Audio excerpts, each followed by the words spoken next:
सदियों से धूल और समय की रेत के नीचे एक रहस्य छिपा हुआ था। एक ऐसी सभ्यता की कहानी जो उन्नत और समृद्ध थी, फिर भी रहस्यमय तरीके से गायब हो गई।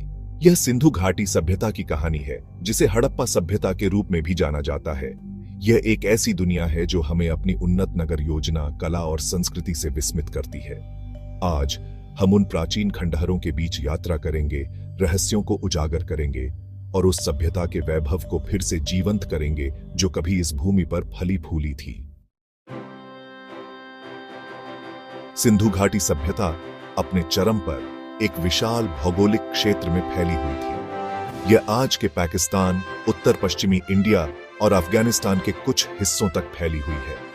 यह विशाल क्षेत्र लगभग 1.5 मिलियन वर्ग किलोमीटर में फैला हुआ था, जो इसे प्राचीन दुनिया की सबसे बड़ी झात सभ्यताओं में से एक बनाता है। इस सभ्यता का हृदय स्थल सिंधु नदी और उसकी सहायक नदियों द्वारा बनाया गया उपजाऊ मैदान था।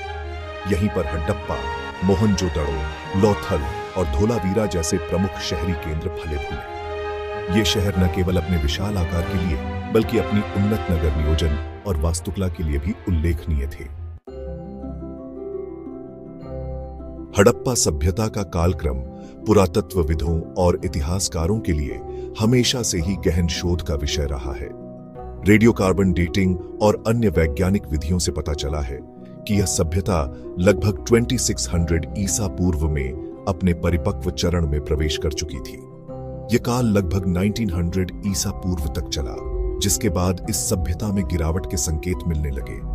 अपने चरम पर हड़प्पा सभ्यता ने शहरी नियोजन, कला, शिल्प और व्यापार में उल्लेखनीय प्रगति की। यह काल प्रारंभिक मानव इतिहास में शहरी क्रांति के एक महत्वपूर्ण चरण का प्रतिनिधित्व करता है।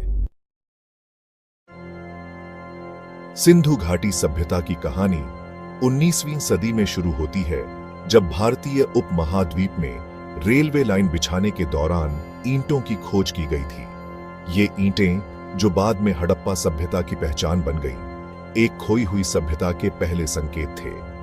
1920 के दशक में भारतीय पुरातत्व सर्वेक्षण ने दयाराम साहनी के नेतृत्व में हड़प्पा में व्यवस्थित उत्खनन शुरू किया। इसके तुरंत बाद मोहनजोदड़ो में राखल दास बनर्जी के नेतृत्व में खुदाई शुरू हुई। इन उत्खनन ने 2 विशाल, अच्छी तरह से नियोजित शहरों का अनावरण किया, जो अपनी उन्नत जल निकासी प्रणाली, विशाल स्नानागार और रहस्यमय मोहरों के लिए प्रसिद्ध थे।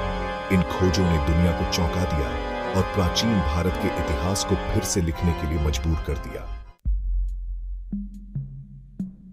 हड़प्पा सभ्यता को उसकी उन्नत नगर योजना के लिए जाना जाता है, जो दुनिया की सबसे पुरानी झात सभ्यताओं में बेजोड़ थी। हड़प्पा और मोहनजोदड़ो जैसे शहरों को एक ग्रिड प्रणाली पर योजनाबद्ध तरीके से बनाया गया था, जिसमें चौड़ी सड़कें, जटिल जल निकासी व्यवस्था, सार्वजनिक स्नानागार और अनाज भंडारण सुविधाएं थीं। हर घर, चाहे वह अमीर हो या गरीब, में पानी की आपूर्ति और एक भूमिगत सीवेज प्रणाली से जुड़ा था। यह जटिल शहरी बुनियादी ढांचा उस समय के लिए उल्लेखनीय था और हड़प्पा लोगों के तकनीकी कौशल और संगठनात्मक क्षमताओं का प्रमाण है। हड़प्पा सभ्यता केवल अपने शहरी केंद्रों तक ही सीमित नहीं थी। यह एक विशाल क्षेत्र में फैला हुआ था, जिसमें विभिन्न प्रकार के लोग और संस्कृतियां शामिल थीं। पुरातात्विक साक्ष्य बताते हैं कि हड़प्पा लोगों का दूर दूर तक व्यापारिक संबंध था। मेसोपोटामिया में मुहारें, मनके और अन्य कलाकृतियां मिली हैं, जो इस बात का प्रमाण है। यह सांस्कृतिक आदान प्रदान हड़प्पा सभ्यता की समृद्धि और इसके लोगों के व्यापक दृष्टिकोण को दर्शाता है। हड़प्पा सभ्यता का कालक्रम अपनी भव्यता के बावजूद समय के साथ फीका पड़ गया। यह सभ्यता धीरे धीरे लगभग 1900 ईसा पूर्व से गायब होने लगी। इस गिरावट के कारणों पर अभी भी बहस हो रही है। कुछ सिद्धांत जलवायु परिवर्तन, सिंधु नदी के मार्ग में बदलाव और संभावित आक्रमणों का सुझाव देते हैं। हालांकि हड़प्पा सभ्यता का अंत अभी भी एक रहस्य बना हुआ है, जो इतिहास के पन्नों में एक पहेली की तरह छिपा हुआ है। पिछली सदी में कई आर्कियोलॉजिकल एक्सकवेशंस ने हड़प्पन सभ्यता की हमारी समझ को समृद्ध किया है। इन खुदाई ने रोजमर्रा की जिंदगी, धार्मिक प्रथाओं, कला और टेक्नोलॉजी के बारे में अमूल्य जानकारी प्राप्त की है। मोहेंजोदड़ो में डांसिंग गर्ल स्टैच्यू और हड़प्पा में प्रीस्ट किंग स्टैच्यू जैसी कलाकृतियां हड़प्पन लोगों के कलात्मक कौशल का प्रमाण हैं। ये कलाकृतियां न केवल उस समय की कलात्मक संवेदनाओं को प्रकट करती हैं, बल्कि उस समाज की सामाजिक संरचना और मान्यताओं में बहुमूल्य अंतर्दृष्टि प्रदान करती हैं। हड़प्पन शहरों की योजनाबद्ध संरचना उनके उन्नत आर्किटेक्चरल और इंजीनियरिंग कौशल का प्रमाण है। उन्होंने standardised bricks, precise measurement systems और कॉम्प्लेक्स जियोमेट्रिक प्रिंसिपल्स का उपयोग किया। उनके निर्माण तकनीक, विशेष रूप से ड्रेनेज और सैनिटेशन सिस्टम्स के निर्माण में उल्लेखनीय रूप से उन्नत थे। यह जटिल शहरी नियोजन न केवल व्यावहारिक आवश्यकताओं को दर्शाता है, बल्कि सौंदर्य शास्त्र और सामाजिक व्यवस्था की गहरी समझ को भी दर्शाता है। मोहनजोदड़ो, जिसका अर्थ है mound of the dead, Harappan सभ्यता का सबसे बड़ा और सबसे अच्छा संरक्षित शहर है। यह शहर अपनी रिमार्केबल प्लानिंग और आर्किटेक्चर के लिए प्रसिद्ध है। मोहनजोदड़ो को दो मुख्य क्षेत्रों में विभाजित किया गया था, द अपर सिटी और द लोअर सिटी।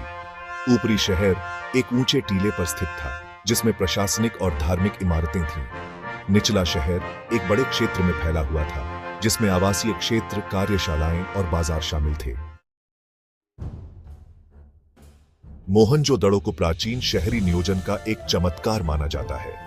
इसकी चौड़ी, सीधी सड़कें, जटिल जल निकासी प्रणाली और अच्छी तरह से नियोजित घर इस बात का प्रमाण है कि हड़प्पा लोग अपने समय से कितने आगे थे।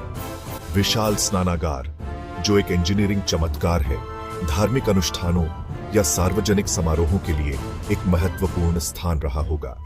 मोहनजोदड़ो का विशाल आकार और इसकी योजना की जटिलता हड़प्पा सभ्यता की परिष्कृत शहरी संस्कृति का प्रमाण है। मोहनजोदड़ो में खुदाई ने हड़प्पा सभ्यता के बारे में बहुमूल्य जानकारी प्रदान की है। नर्तकी की मूर्ति जैसी कलाकृतियों ने हड़प्पा लोगों के कलात्मक कौशल को उजागर किया है, जबकि मोहरें और लिपि उनके व्यापार और संचार प्रणालियों पर प्रकाश डालती हैं।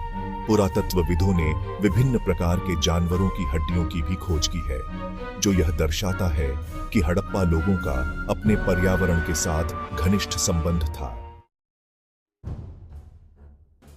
सर जॉन मार्शल, जो 1902 से 1928 तक भारत के पुरातत्व सर्वेक्षण के महानिदेशक थे, ने हड़प्पा सभ्यता की खोज और उसके उत्खनन में महत्वपूर्ण भूमिका निभाई। मार्शल के नेतृत्व में मोहनजोदड़ो और हड़प्पा जैसे स्थलों पर व्यवस्थित उत्खनन शुरू हुए। मार्शल ने हड़प्पा सभ्यता को एक अलग पुरातात्विक संस्कृति के रूप में पहचाना और इसके महत्व को दुनिया के सामने लाया।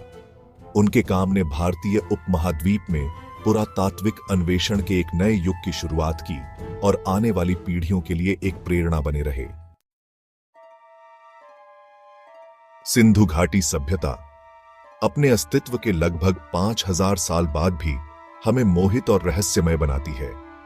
इसकी भव्यता, इसकी उन्नत शहरी योजना और इसकी रहस्यमय लिपि हमें इस सभ्यता के पीछे के दिमागों के बारे में सोचने पर मजबूर करती है।